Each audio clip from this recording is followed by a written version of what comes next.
we need to talk about Big Rigs Over the Road Racing, which has just been re-released to Steam. I was initially interested in playing this, if only for ironic reasons, but ever since it was re-released recently, people have noticed certain red flags, and when I investigated those red flags, they only led to me finding even more.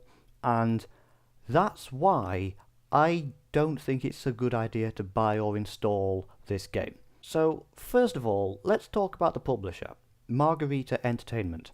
Their Steam page has no description at all. When you go to the About section, there's nothing there. There's no description of them. Nothing about the games that they've released. Even though this is their only one, it doesn't even describe that. There is nothing here. It's completely empty. But what about their social media? They don't have any social media. They don't have X, they don't have Facebook, they don't have Instagram. The only social media presence they have, if you can consider it social media, is a YouTube channel, but that only has one video on it, and it's the trailer for this game. If you search Google for Margarita Entertainment, all the results are about Big Rigs Over the Road Racing being re-released to Steam. All of them. Margarita first announced its re-release of the game on the 22nd of March. That's when it announced that it was going to be re-releasing the game on Steam. So I investigated it, and it does have a website, but I'm fairly sure it was generated using AI. I can't prove that, but recently, at around the same time there was the big surge in OpenAI and ChatGPT and generally AI-generated web pages, I began to notice this certain style of web page where there are ambient colours in the background that are very sci-fi looking, lots of purples and dark pinks, and where the typefaces are all very modern and technological. Everything is arranged in rows that look like they're designed for browsing on mobile. Everything about this seems very soulless, as though it was just generated. I can't prove it, but there is just this absence of humanity to it. I just get that kind of vibe. Even from the logo, it's got that dark red, very pointy, futuristic simplicity to it that I've seen a lot with AI companies and things. But also, the business email address they've given, above it, it states that they are not currently taking any media inquiries to that business email address they provided. But that's pointless anyway, because when you click on that email address, it just links back to the same web page that it's already on. So it doesn't matter if that is a real email address at all. I suspect it's not. Interestingly, they do actually have a media inquiries button. But when you click it, it just leads you to a press release about them re-releasing the game on a different website. Every Google search result about them is about them re-releasing the game. It's all articles about them re-releasing the game, and their business inquiries link on their website leads to just another press release about that. And their business inquiries email address isn't currently taking actual business inquiries, and it just links back to the web page that the email address is listed on. Their website states that they focus specifically on acquiring and licensing classic games, and that they hold the worldwide rights to some of the most classic games, including Big Rigs Over the Road Racing.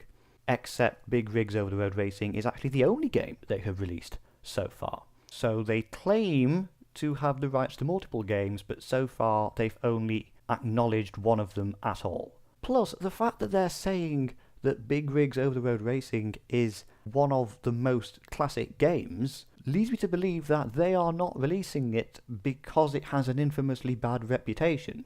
They're not even trying to cash in on memeability, and I don't think this game could cash in on memeability, but they are talking about it on their website as though it's some big professional game that they're proud to present to people. Their website doesn't mention anything about them as a company in terms of where they're based, their headquarters, who their key figures are. There are no photos of any actual human beings. There's no proof that they actually exist any more than in name only. Now, at the bottom of their website, they have the logo for ACG Plus Capital, which, according to Polygon, is based in Hong Kong. they have a link to a support page, but that just goes to a Microsoft form for if you're having trouble with the game, which is weird. And when you bring it up, it asks you for your name or nickname, which is a required field. Briefly describe the reason why you initiated the support request. Do you have more information to tell us? It looks like they've just asked you the same question twice in order to pad out the survey a bit. And you can also leave your email address, which isn't required, but they're letting you do that. The whole thing is strange. This isn't an actual tech support page. It's not a troubleshooting page at all. This is just data gathering.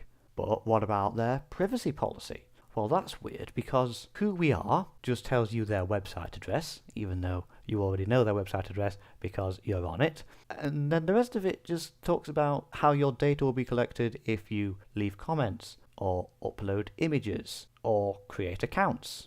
Which is weird, because neither of those are things you can do on their website. This whole thing is very unspecific about the Margarita Entertainment website. It looks like the kind of thing that could have just been copy-pasted from anywhere else. Like, this is just handed out to random websites. Like, it's just the same thing that was somewhere else, and they just changed it for their company name. It's all very sketchy.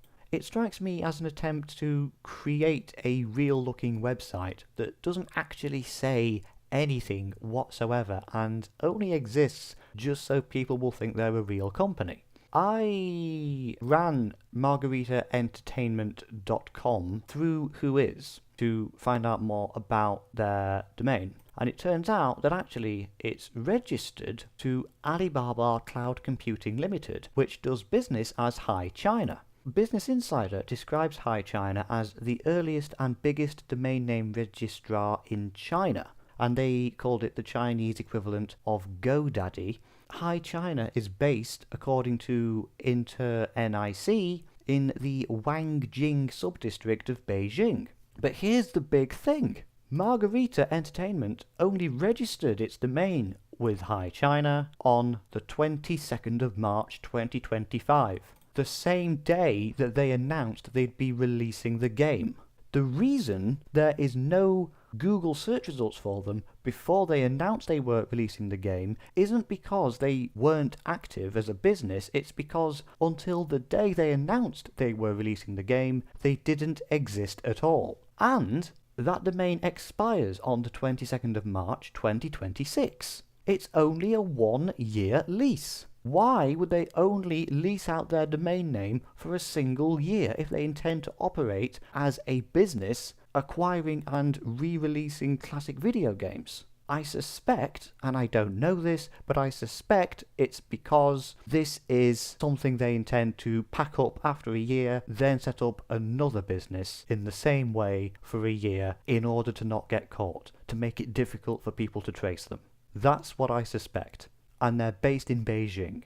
It paints a very clear picture once you investigate and you find all the evidence. And I don't want to sound like somebody on YouTube who's done a bunch of research of an evening and has suddenly turned into a ranting lunatic. But when you consider the way the game has been re-released, it makes perfect sense. Let's look at the achievements, for example. They've incorporated Steam achievements into Big Rigs Over the Road Racing, which really surprised me. I thought, why would they bother? What achievements can you even put in the game? And it turns out that if you download the Your Winner DLC, that will run an install wizard that will install the achievements. Except it will install each achievement separately. All 51 of them.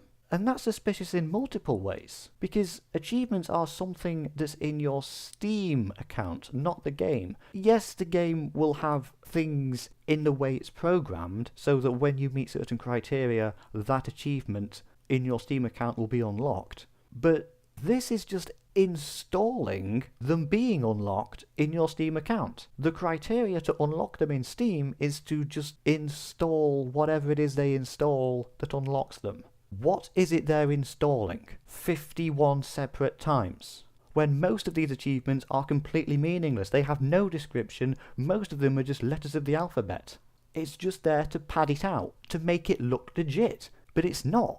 those achievements in a game usually exist to give you an incentive to do certain things, to get into the nooks and crannies of the game that you might otherwise not discover if you stick just to the main story. It's an incentive to play as much of the game as there is. This doesn't give the player an incentive to play the game, only to install it. Why is the incentive only to install it? Why has Margarita Entertainment registered itself on the same day it announces it's releasing the game, with no social media presence, a website that's clearly generated by AI, that doesn't tell you anything about them as a company, with a 1-year lease on their domain, and is partnered with a company based in Hong Kong? Their domain is registered in Beijing, and then when you buy the game from them, there's an install wizard that will install the achievements for some reason. All 51 of them, separately.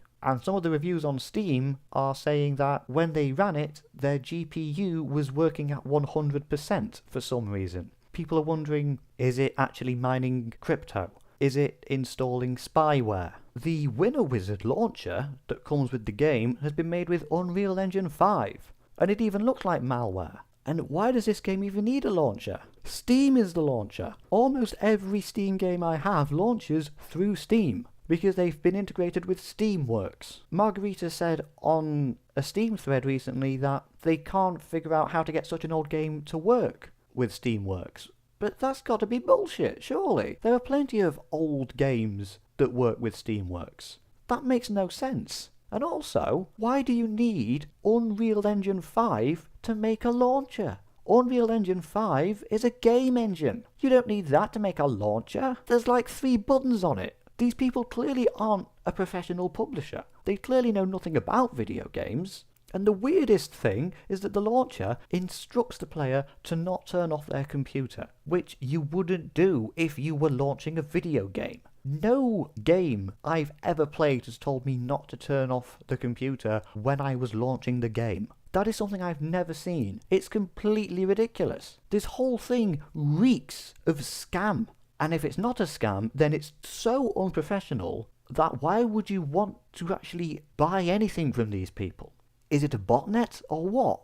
And also, there are reviews saying that the game continues to run in the background. Even if Steam is closed, the game will continue to run. And that, for some people, the only way they've got the game to stop is by restarting their PC, which is extremely suspicious. I mean, just that one red flag alone is enough to turn me off this. There is no way that this is legit. No way whatsoever that this is legit. It can't be. The trailer they released on their YouTube channel, the only video on their channel, by the way, includes gameplay footage that someone else uploaded 12 years ago. In the comments of that video, he's explained that he gave his permission for Margarita to use his footage after they had asked him, which was after they had posted the trailer in the first place. So it's not as though they decided to ask him and he gave his blessing and then they used it. They just took his footage anyway, posted their trailer, and only then did they ask him once there was controversy about it, when people noticed that it was using someone else's footage. If they have really acquired the rights to the game, why can they not capture their own footage from it? Even if they want to keep things cheap. Getting their own footage from their own game, surely that's going to cost them nothing. If they are a video game publisher, they would have the capability of doing that. That trailer literally begins with a money-back guarantee sticker and a link to Steam's refund request page.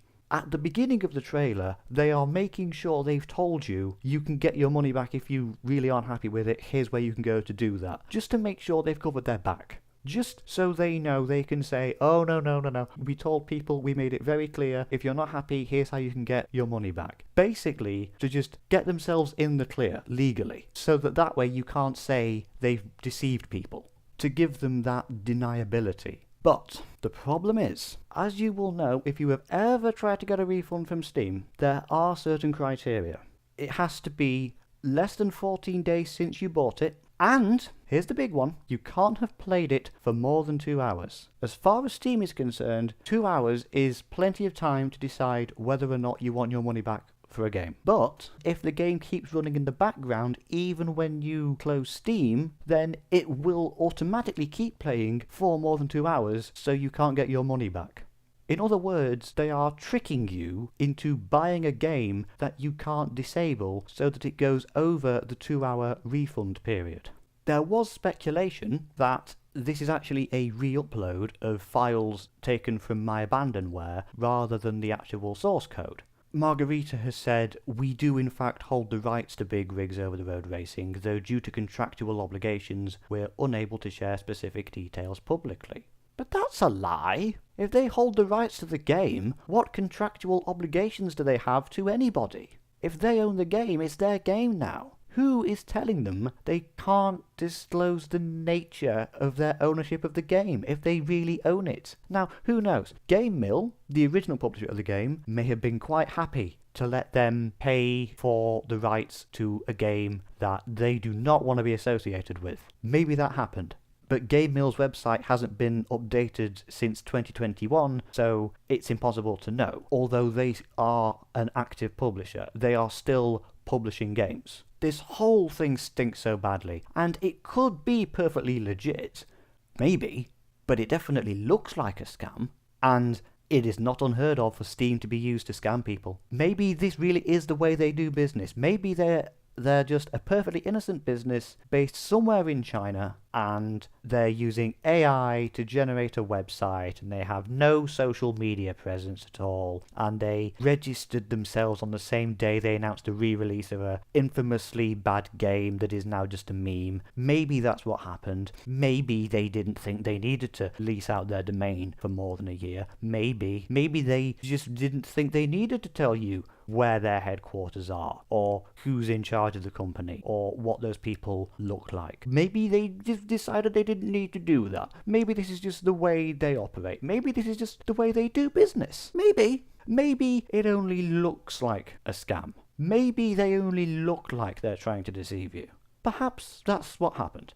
But as far as I'm concerned, if you get these kind of red flags, don't bother. If it looks like a scam, it almost definitely is. Because there are plenty of indie publishers of like 1 or 2 people who are able to do things perfectly above board and with complete transparency, and where no one suspects a thing, because there is nothing to suspect. Do you really want to risk it for a game that has a rating of 8 on Metacritic? I know I don't. I don't think you should either.